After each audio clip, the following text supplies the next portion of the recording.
911, do you have an emergency? I have a 16-year-old daughter who apparently snuck out of her room last night. She has not been home, hasn't went to work, can't get a hold of her from any of her friends, and scared to death. 4. No. That phone call to 911 genuinely begins the unraveling of this case and the mystery, essentially, that lies beneath the disappearance of Skylar Neese. It's also one of those cases that makes you recognize that very often the people that you should feel the safest with are those who can at times do you the most harm. And I mean that on every level, from the emotional, psychological, physical. It's the people that we know, rather than strangers, that often are the biggest problems in our lives. And without a shadow of a doubt, this case examples that perfectly. Before I kick off with today's true crime case, of course, a big thank you to all of you returning here. If you are finding my content interesting and you haven't subscribed yet, please do. Also, if you give me a like, that would be really helpful. And to everybody supporting me on YouTube membership and Patreon, thank you. Can't make this without you, as you know. Hope you're enjoying all your full-length content videos and podcasts over there, and more will be coming. Let's talk about today's devastating case. It's an absolutely devastating case. And for those of us who look back at our teenage years with the complexities that we endured, the friendships that we found challenging at times, the feelings of disconnection with the people that were around us, they are feelings that I think are so endemic in so many of our experiences. And I'm sure that we can all reflect back and remember those moments where we felt like we were losing connections with people that had meant the world to us, or we felt that the people around us had information that was loaded because we trusted them. And then if we start to become fractured in those relationships, there's a chance that they might go ahead and spill the beans on our privacy. And this case is going to show how something so normal, so typical experientially, can spiral into murderous intent. It's one of those things that is really hard to hold in your knowledge, because for the most part, a lot of us will have children of the ages that I'm talking about today. And the idea that their friends could actually go ahead and do something truly terrible to our children because of the fact that they have information about them that they're not happy to be shared, it really does make you catch your breath. So let's talk about Skylar Neese, because people genuinely said she was an absolutely lovely young girl. She was really bubbly, she was super kind, and also she was really bright. She was 16 years of age at the time of her death, which is just devastating. You know, she has this future in front of her, she has so many possibilities, she's an optimist in nature, and she's somebody with the intelligence to do well, somebody that life should feel like an adventure for. And yet I'm talking about her demise.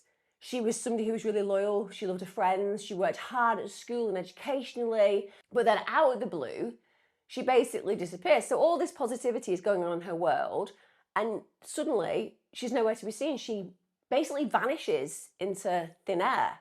And initially nobody knows what's happened, but then they start to dig into some details and they discover that Skylar had actually got into a car willingly. So at the point where the police start to investigate this, essentially they consider her a missing person, a runaway, somebody who's going to return, which for her parents is inconceivable. There's no reason for her to leave home. And the frustration they must have felt in the early days of this investigation must have been absolutely incalculable. Let's talk about her parents, Dave and Mary Neese. They lived in Star City, which is off Morgantown in West Virginia. Dave worked at a Walmart, which for those of you who don't know is a huge supermarket chain in America, and Mary worked at a doctor's office. On February the 10th, 1996, they had a very happy event. They had a beautiful little girl who they named Skylar Annette Neese. She was an only child. And I'm saying that at this point because I think all the way through, just hold that truth. This is the only child of the mother and father in this case. Can you imagine losing your only child? And Skylar's father, Dave, said that because of that, she was just spoiled beyond rotten, as he put it. She was described by those who knew her as having a smile that would light up a room, and she was described as really energetic, really positive, really loyal. Her mum said that she absolutely loved Disney films, and one of the things that they do together on a Friday night was they sit down and snuggle up and watch those films together. She was known for being deeply compassionate, and she was one of those kids that would literally always stick up for the underdog. She'd help anybody around her that she felt was being bullied. And one of the things that I completely relate to her with is that She refused to actually kill flies, and we all know that bugs can be really annoying. I myself will never kill a bug. I never have done. I don't eat any animals. I just find life precious, and it makes it really challenging for me to go ahead and swat flies. And my father, I used to make him chase around the lounge in the dining room at our home with a glass, getting flies out with a piece of paper and a glass. So I can completely relate to her on that level, and I'm sure a lot of you can. And they, as parents, would respect that. They allowed those flies to live because they respected their child so much. One of the times, the father actually calls that Skylar had actually asked him whether she could get some bread because she wanted to feed the ants. And Dave, her dad, was like, "We don't feed the ants." And she said, "Daddy, they have to eat too." Skylar was known to be really good fun. She was apparently a prankster. She loved to tease people. She loved playing jokes on others. Apparently, her Auntie Carol had nearly set the carpet on fire by accident at one point. So Skylar decided that she was going to give her the nickname Sparky. In fact, she bought her a spark plug for Christmas. And in an interview with Skylar's dad, Dave, he recalls a memory of his daughter as a young girl where he was having a tea party with Skylar, and Skylar is just happily passing him plastic cups of water, and he's, of course, obliging and drinking this water. And obviously, it's such a lovely little memory that he's talking later that evening to his wife about the fact that this had been happening and they'd been having this tea party. And his wife said, "You do realise that Skylar can't reach the tap. She's too short." It's at this point he realised that Skylar had been giving him cups of water that she'd filled up from the toilet. But again, it just demonstrates the loveliness, the innocence, the connection that existed there. Now, by the time that Skylar is 16 years of age, she's doing really well in school. She's got a 4.0 average for a grade. She's got a job working in a Wendy's restaurant. She never got into any trouble. She worked really hard, and she had a complete vocation in mind, which was that she wanted to be a lawyer down the line in the future. So she knows who she is. She knows what she wants. She knows where she's going. She's got the opportunity to achieve it. But of course, that's not going to happen because what I'm going to talk about today. On the 6th of July 2012, Skylar's father Dave knocks on her bedroom door, as he would. You know, she hadn't come out that morning. He thought that maybe she'd overslept, and he didn't feel that that was in context with her usual behaviour, because he was not somebody who would, for example, go and bother her in the mornings. But because it was quite late and it was out of context and character for her, he knew that she had to work in a couple of hours. So he thought, I'm just going to go knock on and make sure that she's aware that maybe she's slept through the alarm clock. He doesn't hear anything after knocking. He calls out a few times, so then he thinks, oh, I'm just going to go in. I'm going to get her up because she's obviously in a really deep sleep. Now, when he walks in to her bedroom, which she'll have done 1,000 times before, his heart must have dropped through his stomach because she isn't there. She's nowhere to be seen. Her bed's made. It actually looks like it hasn't been slept in. So he's absolutely out of his mind with worry, but at that point he does what most people would do. He calls his partner, Mary, his wife, and says, listen, this is what's happened. And she says, hey, it'll be okay. She's probably gone to her friend's house for the night. Don't worry about it. She's got work at 4 p.m. There's no way she'll miss a shift, so try to relax. But you can understand that her father is obviously immediately dreading that there could be a negative outcome. Now, he calls Skylar's best friend, Sheila Eddie. That's somebody who's been friends with Skylar since grade school, around the age of 8 years of age, and they treated her like another member of the family. She's really important, really embedded within the family itself. So, of course, you're going to call because you want to check out, have you seen her? Do you know what's going on? And any issues they need to be aware about?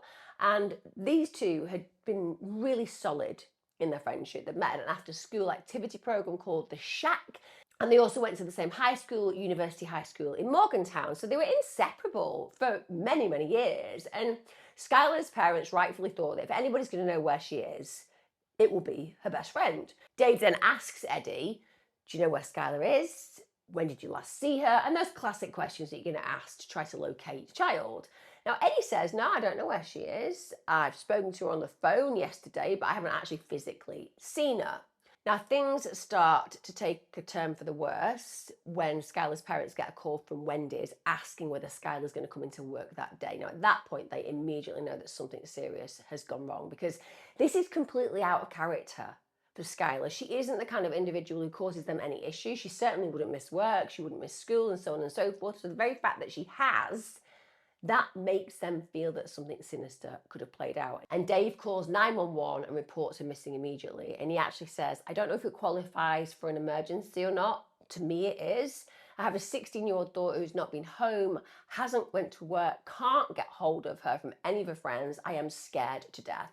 And that last line, I am scared to death, I think that everyone can relate to that. When you feel that somebody that you love isn't where they're going to be, your worst case scenarios kick in, and that's all you feel: fear, this belief that something terrible might have happened. Now, after the police have been notified, Skylar's parents then receive a call from Sheila Eddie. Now, of course, they tell Eddie that they've involved the police because, as far as they're concerned, she hasn't seen their daughter. And it's at this point that Eddie confesses that she hadn't been telling the whole truth. So she says, you know what, I did see Skylar yesterday. In fact, me, Skylar, and our friend Rachel Shove, who they'd also met in high school, we actually snuck out of our houses. So Eddie and Shove had picked Skylar up. Then later that night, they'd gone for a drive, and Skylar had actually climbed out of a window. And Eddie said it was around midnight that she then dropped Skylar off, and she dropped her about a block away from her apartment because they didn't want the noise to wake up her parents. So basically she's saying we didn't want to get into trouble.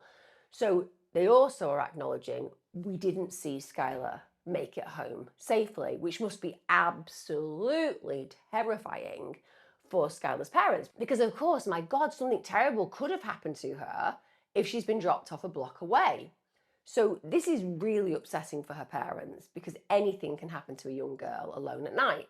So her parents then do what anybody would do. They look at CCTV footage from their apartment complex, and they do indeed see Skylar outside, and it's around midnight. Now, of course, this is later than the timeline that's just been described by her friends, because obviously they said that they dropped her off around midnight so that she could go home. So it's assumed at this point that it's after Skylar's come back from meeting her friends. And in the footage, you can see a car outside waiting for her. And the CCTV is too blurry to actually identify the car itself, but it's there. And also she hurries to the car. She gets in willingly, and then the car drives off. So the police felt, well, if that's the case, Skylar has gone willingly of her own volition. She's probably going to come home, and she hasn't been forcibly abducted. So they're not at that point considering that she's in danger. They think maybe she just ran away. She'll be back in a few days. And I cannot even begin to compute how a parent would feel if the police were saying that. Now, I get it. I appreciate there are a list of priorities, and the police will prioritise certain cases over others. Because they've seen somebody willingly get into a car, the assumption they make is, oh, she's gone, she's chosen to run away of her own volition, and we don't need to be afraid about what's happened to her. That makes no sense. It makes no sense. It would if there was a child who was a habitual runaway, and that still doesn't mean that they're safe. But this is a child who's never done anything like this before. This is a child who doesn't run away. This is a child who's very responsible and very accountable to those around her. Why on earth would she just up and leave?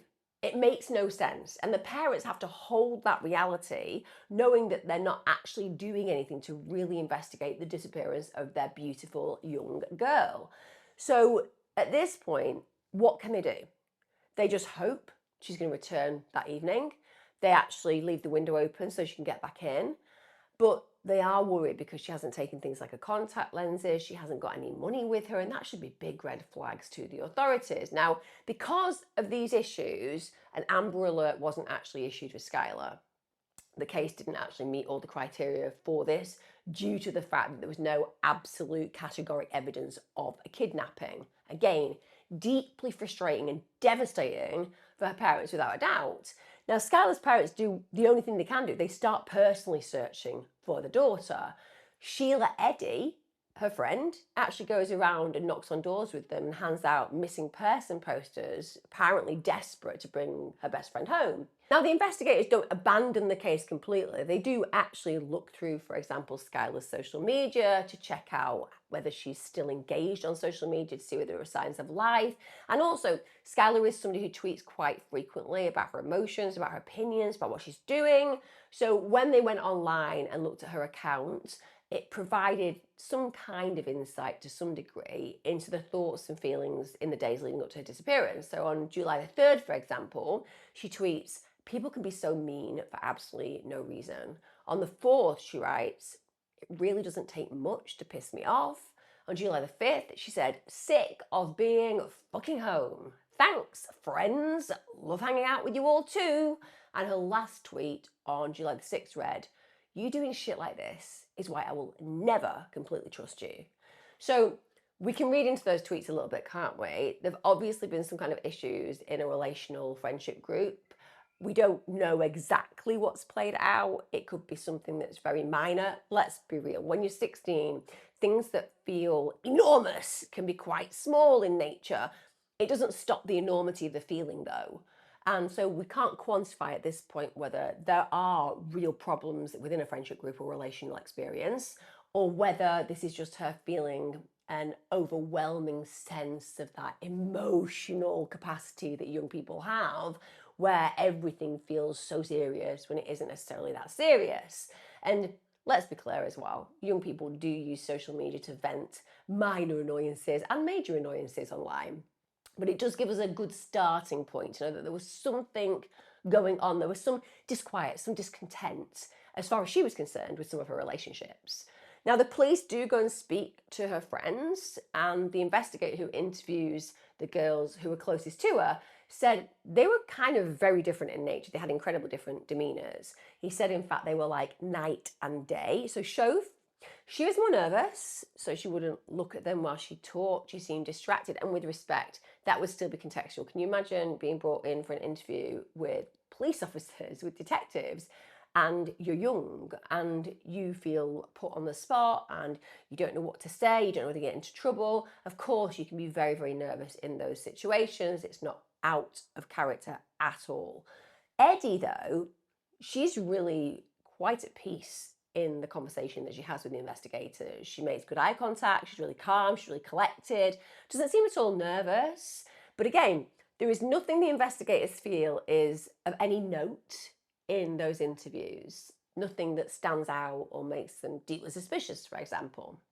Now, bear in mind, there are lots of public pleas going out, there's massive media coverage, and there are countless hours that are spent searching for Skylar, but there are very few leads in those early days. In fact, days turn into weeks, weeks turn into months, and there's still no answers. There's no sightings, there's no breakthroughs, there's no word from Skylar. It genuinely is as if she's just vanished into thin air without a trace. And for her loving, connected family, the not knowing is absolutely unbearable. This is their only child. Not that it would matter if you had 10 children. One of your children going missing is the worst thing that can happen to you. But this is their entire world. And she's nowhere to be seen, and no one's giving them any answers, and no one knows what has happened to her. Now, after months of agonizing silence, this is when we get to December 2012. I guess the way I would describe it is the case monumentally shifts. It is literally cracked open completely. And the reason for this is that Rachel Shove has a nervous breakdown.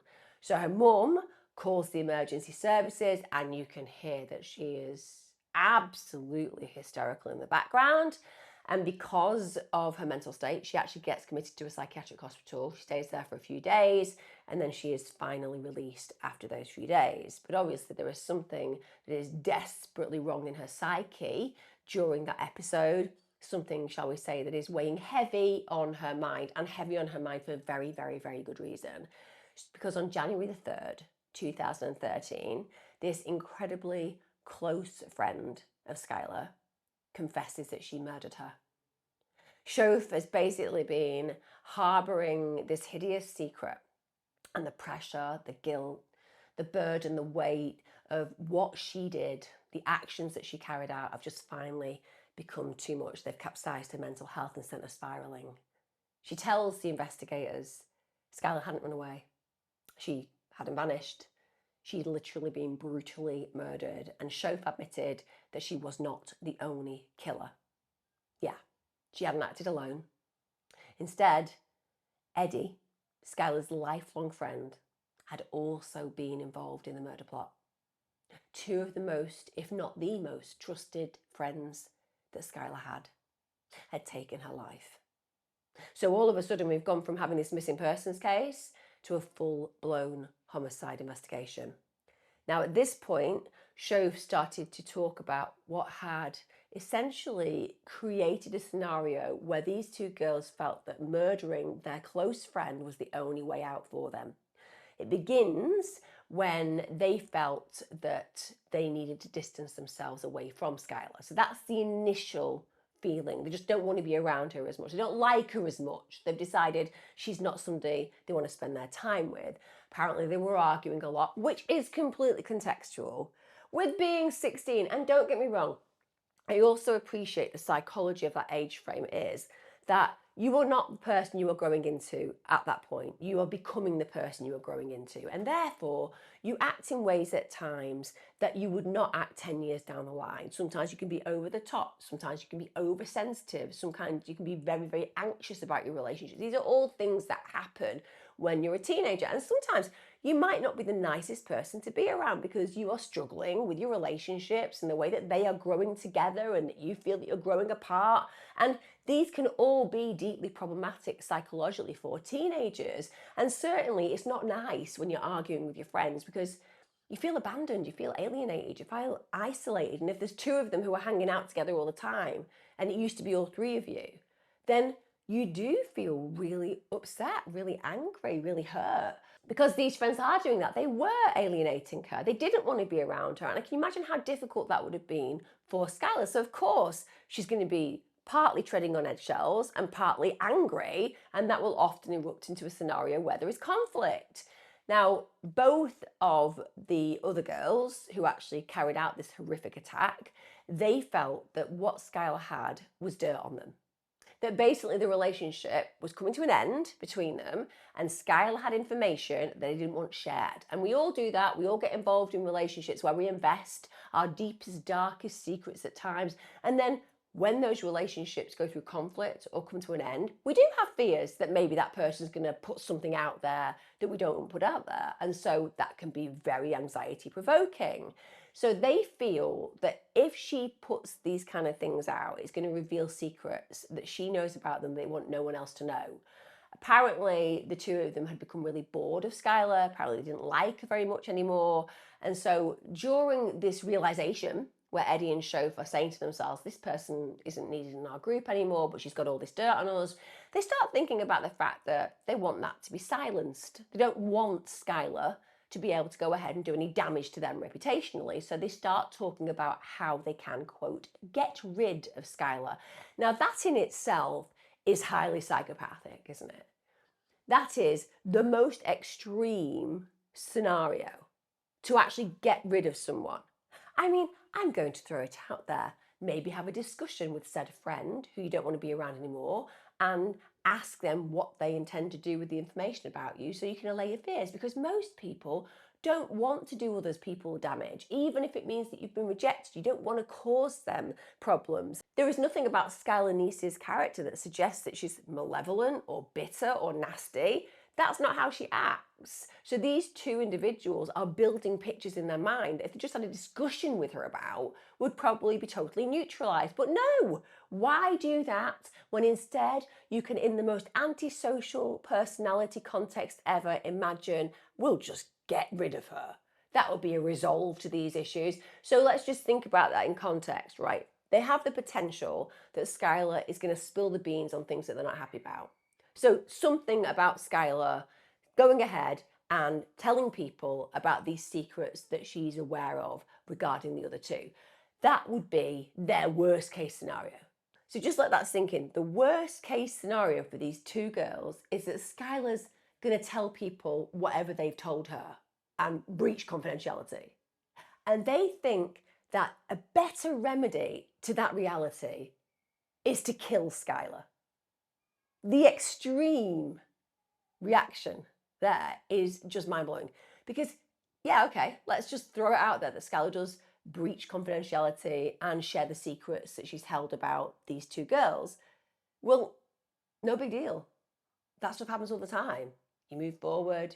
There aren't going to be any massive consequences. Maybe you won't speak to each other anymore. Maybe you'll realize that you were wrong about that person because actually they don't go ahead and tell people your secrets. You know, you'll find whatever needs to be found out in those moments. But instead, they think it's better to become murderers, to actually risk their futures just to keep control of Skylar's silence. It makes absolutely no sense, but it does if you happen to be highly psychopathic. So one of the reasons it kind of got to this boiling point is in the June of 2012, Skylar had actually gone on holiday to the beach with Sheila Eddie's family, and the pair had apparently continued to argue, and Eddie ends up confiding in Shoaff that this had occurred. And at this point, they both agreed that we really do need to get rid of Skylar. This is getting to a point where a fallout is going to happen, and unless we act now, maybe she will let these secrets out. So they literally make a plan to kill her. So they decide they're going to pick her up on the 5th of July. This is after a shift at work. At this point, they hid kitchen knives. Kitchen knives! That was the weapon of choice under the clothes that they're wearing. They also packed a shovel and clean clothes in the car. So they've done the work, they've done the research. Thinking to themselves, don't want to get pulled over covered in blood. They've actually taken clothes to change in, they're prepared to dig a grave, and they've got weapons with them. Now, after they pick Skylar up, who's completely unsuspecting, so as much as they are saying that Skylar's relationship with them is falling apart, Skylar clearly doesn't feel that way. Skylar obviously sees that there are issues within their relationship, but she clearly wants to heal them because she's meeting them in this way. So they get together, they stop, they smoke a bit of weed, and at this point, this is when they're all out of the car, Eddie asks Skylar to go back to the car to get a lighter. Now bear in mind, why wouldn't Skylar do that? They're smoking weed, they're hanging out, she's not going to be afraid of anything because these are her best friends. She turns her back as you would to go back to the car. She starts to walk away. At this point, Eddie and Shoaff signal to each other by counting to 3. And then, on the count of 3, they both begin stabbing her in the back. I mean, literally and figuratively, that would be the description. Literally and figuratively, stabbing their best friend in the back. Now, Skylar, understandably in that moment, is stunned, shocked, overwhelmed, but also that instinct kicks in. She tries to run away, but there's 2 of them, and she's really badly injured, so she's unfortunately overpowered pretty immediately. Eddie tackles her to the ground. At this point, she fights. She tries to fight for her life. She's using her hands to protect herself, but they just carry on relentlessly stabbing her. Now, after some time, Shoaff stops stabbing her, but Eddie doesn't. She continues until her neck literally, quote, stopped making gurgling sounds. At this point, understandably, you can imagine that Skylar is so mortally wounded that she succumbs to the attack.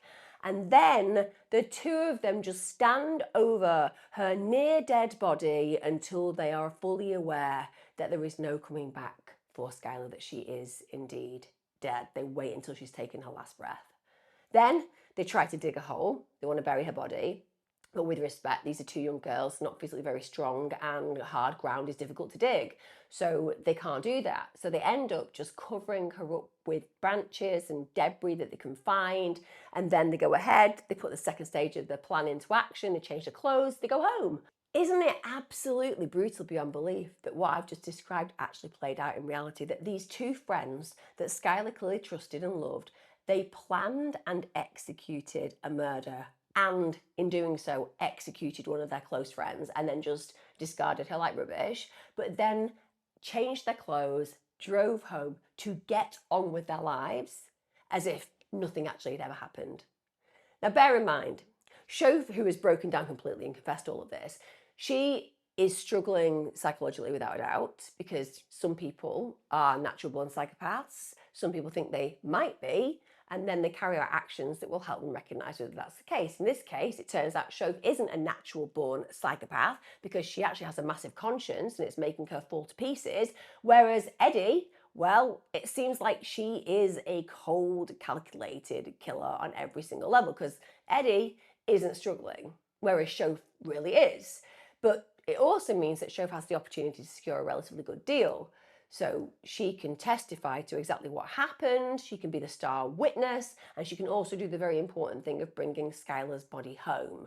So after she's offered a plea deal, she goes ahead and she does indeed take the investigators to where Skylar was left. So these were in woods in Wayne Township, Pennsylvania, around 45-minute drive from Skylar's home.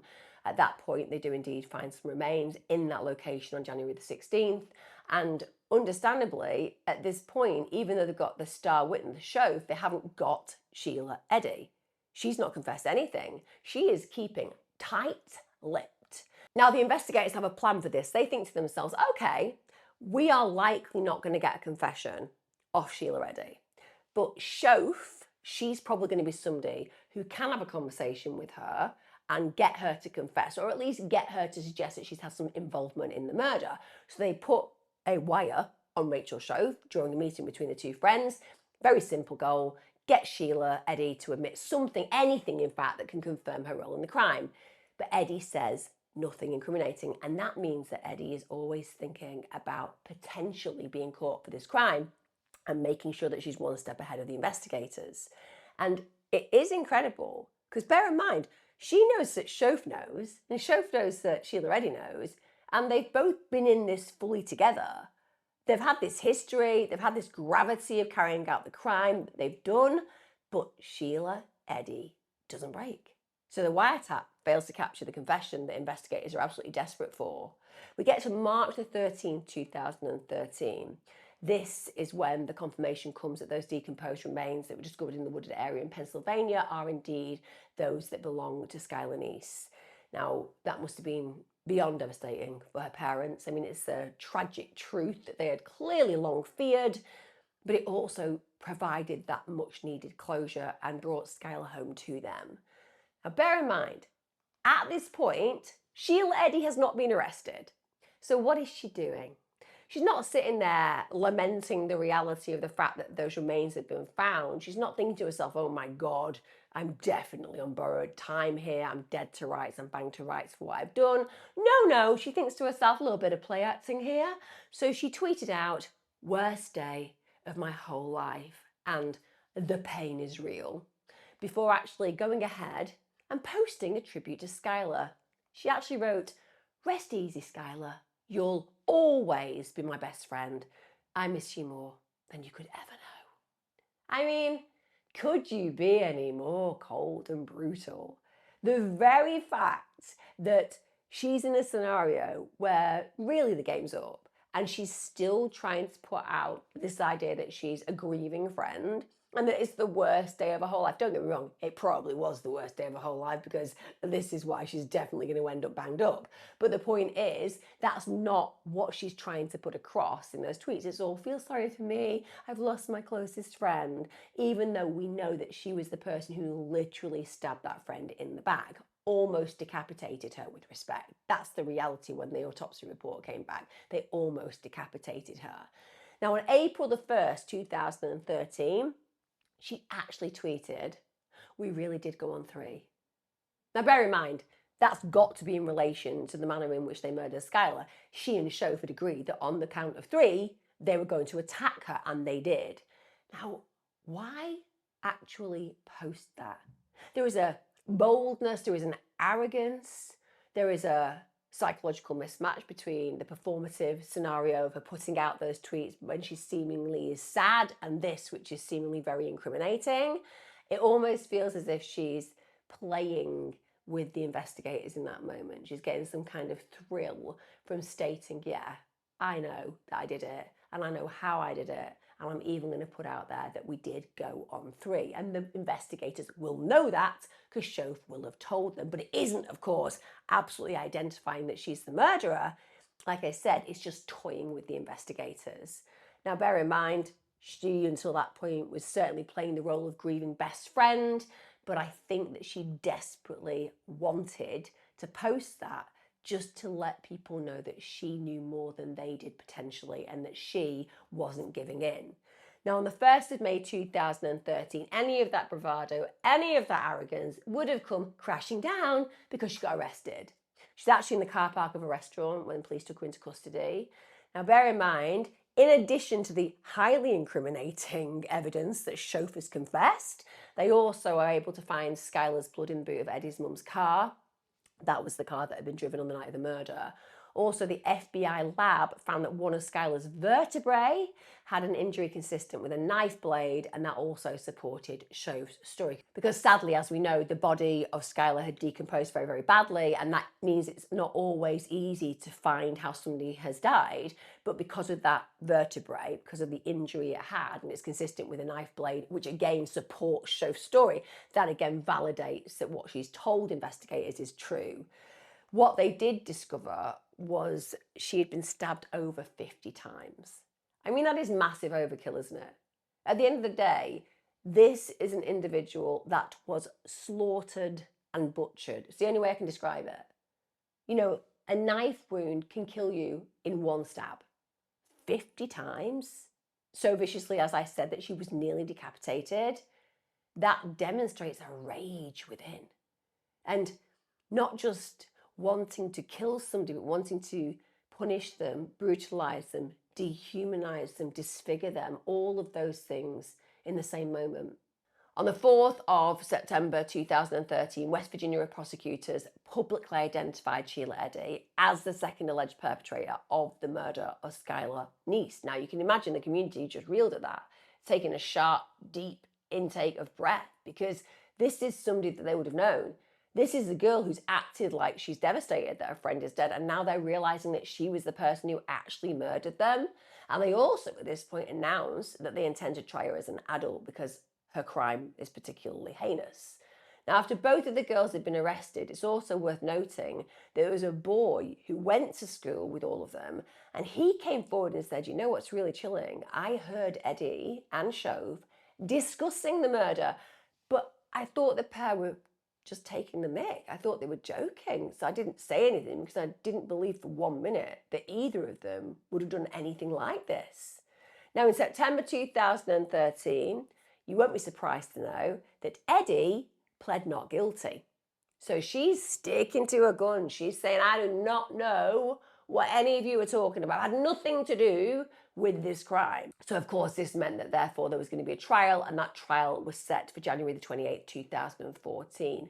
But in spite of that original not guilty plea, on January the 24th, 2014, Eddie did plead guilty to first-degree murder with mercy. So the reality of that plea is that hopefully she'd have a chance at parole. Now, the prosecution, they said that they believe she would have been found guilty based on the evidence and the testimony of Shaugh. I think they're probably right. So they at this point say, look, we want her to receive life in an adult prison for her, quote, very adult crime.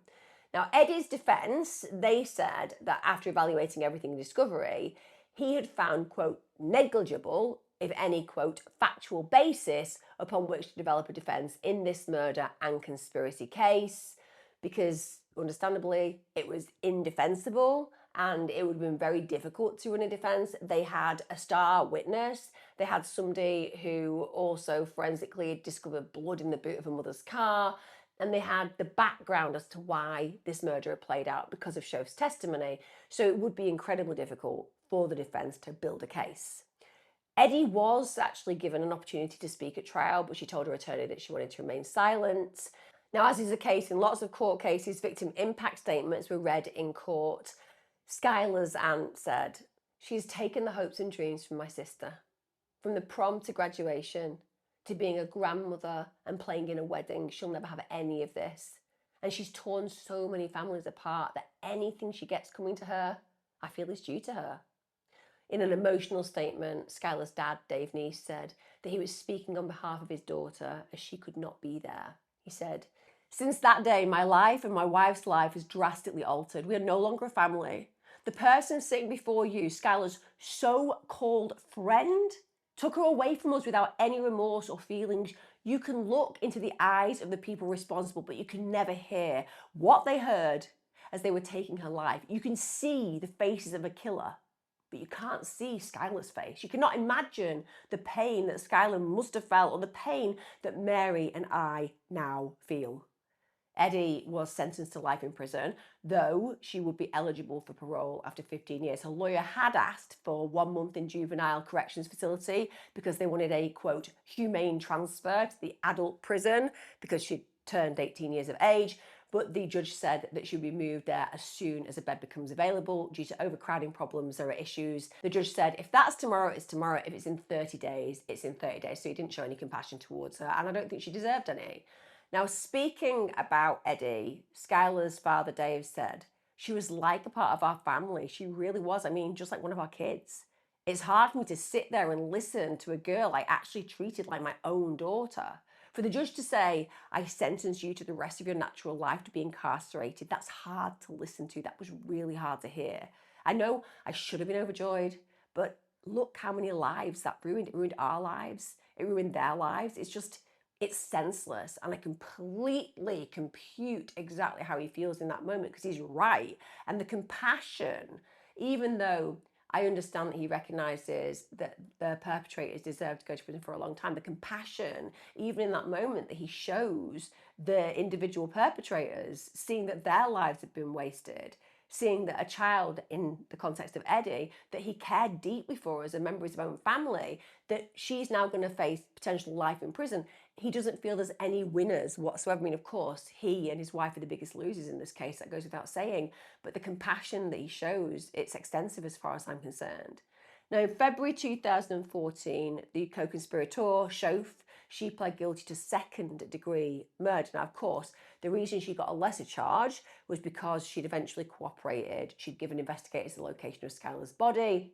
She obviously had a reasonable defence team who made sure the plea deal was appropriate and good for her.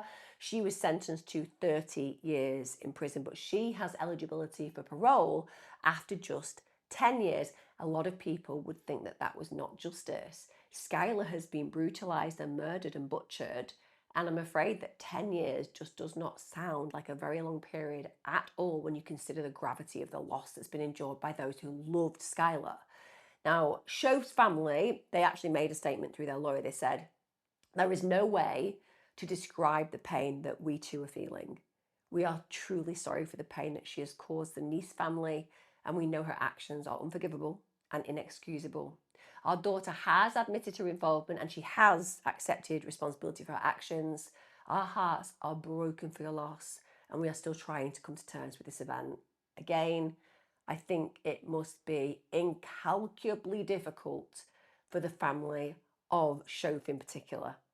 You can see that they went through the breakdown that Shof experienced and probably had no inkling of what had brought her to that moment, and then discovering the gravity of her actions and realising what she'd actually involved herself in must have caused them the most unbelievable pain. And of course, they are losers in this too. But they may one day get their daughter back. And whilst that daughter will never be the daughter that they believed they had formed and forged in this world, they will probably get to live freely with her. And that's something that Skylar Neese's parents are never going to experience. Now, in the same year that that statement was made, Mary and David Neese filed a wrongful death civil action against the Sheila Eddie and Rachel Shof families. Basically, it was against their mothers, Tara Clendenin and Patricia Shof. So what the argument was that both parents had been negligent in the supervision of the daughters, they didn't monitor their activities, and therefore they were a part of the chain of causation leading to the death of Skylar Neese. And they also argued that Mrs. Clendenin should not have trusted Sheila to use her car on the night of the murder. And I do understand wrongful death suits, but I also feel that when you actually think about bringing teenagers up and you're giving them access to your cars, it's because you believe that they have the responsibility to actually use them. You're not thinking they're going to then go and use this car to execute another child. That just isn't how your mind thinks.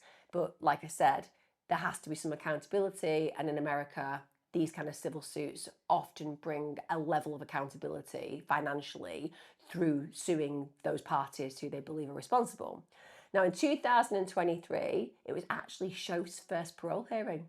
Now, bear in mind, at this parole hearing, she has to show that she understands the gravity of her actions and the impact, and give information that maybe hasn't necessarily been given before because there's been a learning curve that this individual has gone on, which means that they're going to be safe to be released. So during this actual parole hearing, Shof admits that the reason that they killed Skylar was because Eddie and her had a secret. And it turned out that Eddie and Shof were dating. They didn't want people to know that they were in a romantic relationship. So they basically believed it would be better to kill Skylar than to have their relationship go public. And again, we can all appreciate that for young people, particularly when you've got sexuality issues and you might be starting to get involved with people of the same gender, and you can feel to some degree that your parents might not be happy with that. A lot of these things don't play out in reality, but in your head, you manifest these myths of what might happen. It can feel very scary to imagine that somebody would out you against your will. But the idea that you would extend this belief that it would be better to murder that person than to risk your relationship getting made public, it just feels like such a psychopathic reaction. It really, really does. But basically, Shoaff said, after things became known with the relationship, there was tension between us. It was hostile and violent. In our teenage minds, we didn't know how to handle the conflict. We just wanted it to stop. She said, I know I can't express how sorry I am for what I've done and for the pain I've caused. I loved her. I know what we did was terrible, and there's no words to describe the pain that we caused. And I know there is nothing I can say or do. I just pray for them all the time and pray for peace in their heart. I would trade places with Skylar so she could be here with her loved ones. I just want them to know how deeply sorry I am. Now, she ultimately remained behind bars after that parole hearing. Skylar's family actually were really happy with that. Skylar's dad said, this narcissistic, first-degree, cold-blooded killer is not sorry for the brutal murder of my only child. Because of that malicious monster, my child never got in a limo for her prom. Instead, she got a ride in a coroner's vehicle. Also, there was no sparkling gown for Skylar, just a body bag. She will never have a certificate of graduation, only a death certificate.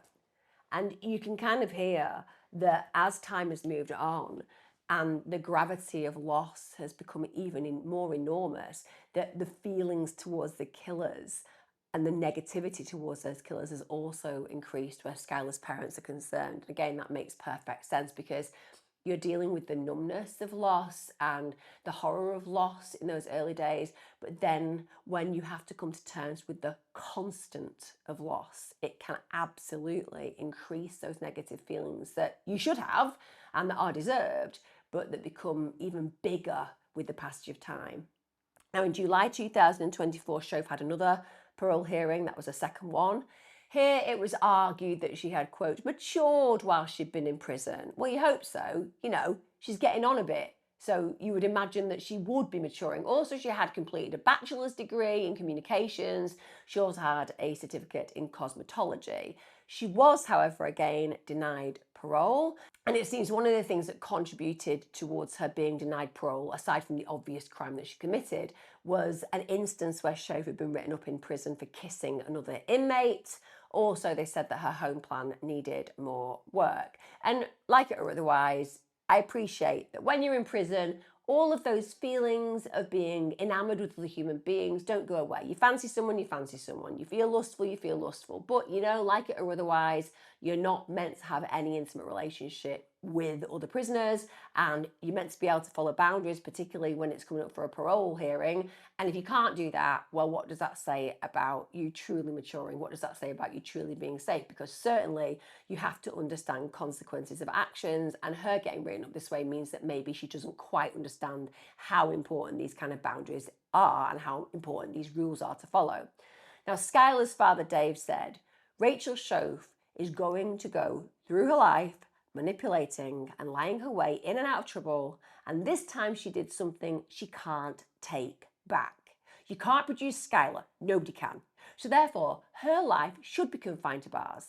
She's a rat who got a deal, that's all. He actually said he hates her with his whole body and soul. Now, I know that on this channel, I cover lots of parents who are massively forgiving, and it always blows my mind. They are better humans than me. I am with Dave. I am 100% with Dave. I could have a t-shirt that just says, I'm with Dave, and you'd all connect with me because I would hate those killers too. You took my baby, then you better know that it's better for you to be locked up for the rest of your natural life, because I would happily make sure that I was waiting for you the day that you got out, and you wouldn't want that to happen. And so many of us connect with that, and that would be to do with the bitterness and the angst and the hate that I felt for the fact that you had stolen something of deep beauty and love and importance to me. And I completely connect with Dave on that level. He also said, Skylar certainly didn't get any second chances, so why should they? And he also commented that if Shove had slaughtered someone that she apparently called a friend, can you imagine what she'd do to her enemies? Fair comment. Now, Skylar's family, they actually did some positive things after they lost their beautiful girl. They made a memorial in the woodland where she was murdered. Her dad, Dave, said, I wanted to take the horrible thing that happened here and to try to turn it into something good. A place that people can come and remember Skylar and remember the good little girl that she was, and not the little beast that they treated her like. God bless him. Just the language he uses, it's so powerful, isn't it? Also, amazingly, they successfully fought for Skylar's law to be passed. So this means that an Amber Alert would be issued every time a child went missing, regardless of whether there was a suspicion that they'd been kidnapped. And Skylar's mother, Mary, also now gives talks in schools speaking about Skylar's promise. So this is an initiative where students in school can make a pledge that they will tell a responsible adult if they hear something in school that could potentially cause harm and put somebody in danger. And I guess that comes from the young man who in the end came forward and said, oh my God, I heard them talking about killing Skylar, but I didn't believe it was something that they would have done or do. So basically telling children, if you hear something, even if you don't think that there's any intention behind it, just share that with a person in authority, just so that we can make sure that people are kept safe. Now, let's be clear. Every teenage girl, every teenage boy has arguments with their friends. People fall out. It's a part of life and part of high school in particular. We all can relate to that. But for this to end in murder is unthinkable. Teenage girls agreeing to go ahead with something that's so evil, so disgraceful, because they don't like someone. It's bizarre. It is absolutely psychopathic beyond belief. If their secret being kept was so important, then they should have just stayed friends. I mean, that would have been one resolve. And the worst extreme is that they get betrayed and they don't speak to Skylar again, but they get a life of freedom. Instead, they decided to betray Skylar in literally the most murderous and final and fatal of ways. And I put myself in the position of victims as best I can. And I think, how was Skylar in those final moments? When she realizes the people that she thought were her closest friends are actually going to end her life. And also the extra layer, the betrayal for Skylar's parents. Sheila Eddie phoned them asking for updates, helped knock on doors looking for the daughter, comforted them. These are people who treated Sheila Eddie like she was family. They watched her grow up alongside Skylar. She was a completely trusted party. And yet she went ahead and did what she did to their beautiful daughter. Apparently Sheila Eddie was so at peace with Skylar Neese's family that she didn't even knock on the door when she went round. She just walked in. It was just, she was part of the furniture. They were inviting the devil over the doorstep and they never knew it. How could they have? For Mary and Dave to discover that Eddie was actually one of the people responsible for killing their daughter the whole time, that must have felt like the worst betrayal ever. And that's an extra layer of additional anguish and psychological trauma on top of losing their beautiful daughter, knowing that Skylar must have felt utter betrayal in those final moments, and that they too have felt that utter betrayal at Eddie's hands. And what does it say about Sheila Eddie as a human being? I mean, she has put on a good act. She played the role of a grieving friend. For me, that means that Sheila Eddie, without a shadow of a doubt, should stay in prison for a very long time. It's ridiculous to me that she'll be eligible for parole in 2028. We can only hope. It's never granted, much like Shove's parole hasn't been granted. I think one of the things that I found really upsetting when I was researching this case, I watched quite a lot of interviews where Skylar's parents are talking, and my God, the pride they felt in their daughter, the love that they have for their daughter. It's just so clear, it's so heartbreaking. You can visibly see how much pain they're in. Even in interviews all these years later, they talk about the funny memories of their daughter. They talk about keeping her memory alive. They are a lovely couple, a loving couple. They are parents that everyone would wish to have. And instead, their family was torn apart by what was essentially just two silly, bitchy girls with personalities that were so antisocial that they took those bitchy feelings and they amplified it to a degree where they wanted to execute a human being simply for having knowledge about the relationship they had with each other. How utterly, breathtakingly evil is that? That when you break it down, that's exactly what it comes to. Skylar Annette deserved to die because they didn't want their secrets getting out. Like I said, breathtakingly evil. Let me know your thoughts, guys. Do you think either of these should ever get parole? Do you see Shof as less incriminated in this crime than Eddie? Or do you feel that Shof has just found a way of coming across as less deviant, less deceptive, which is actually a manipulation tactic so that one day she gets to walk the streets freely? I read your comments. I love your comments. Thanks for joining me. And as ever, look after yourselves, guys. Be safe.